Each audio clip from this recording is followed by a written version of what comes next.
A security breach draws the attention of air traffic controllers just as President Obama wings his way into Chattanooga. Good evening and thanks for watching News Channel 9 at 5. I'm Latricia Thomas. And I'm Calvin Sneed. The pilot of a small single-engine plane strayed inside the 30-mile radius surrounding Chattanooga's Lovell field.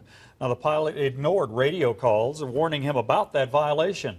News Channel 9's Jerry Askin joins us now live from the Chattanooga airport to explain what happened. Jerry? Well, Captain Latricia, for security measures, it's pretty common for the airspace around the president's jet to be restricted. And today I spoke to a local flight instructor who knows about these procedures.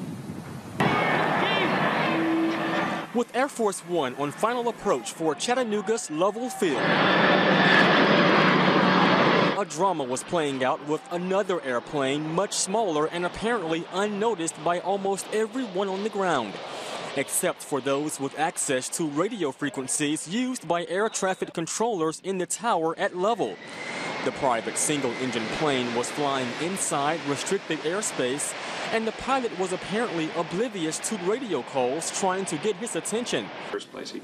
Flight instructor Todd Pettibone listened to the whole thing. And within that area, any traffic would have to be in contact with air traffic control.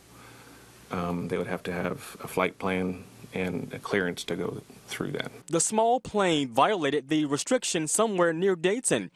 Over the next half hour, we counted at least 6 attempts by air traffic controllers to reach the pilot. Every call went unanswered. As the president's plane was landing, the private plane was just south of the airport, headed into Georgia.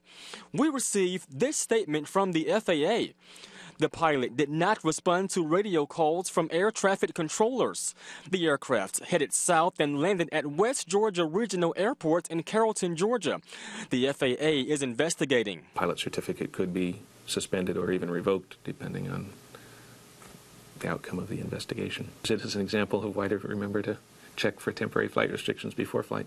Flight instructor Todd Pettibone says radios are not required for all pilots, but pilots are responsible for checking for flight restrictions before taking off. We teach our pilots, of course, to get a pre-flight briefing before a flight so that they would be able to inform you of any flight restrictions. And no word now on who the pilot is or where he or she is from. Now, today, many pilots tell us these airspace violations are really not uncommon, and the president was likely never in danger. We'll let you all know how the FAA investigation turns out. For now, we are live here in Chattanooga at the airport. I'm Jerry Askin, News Channel 9. Okay, keep us posted, Jerry.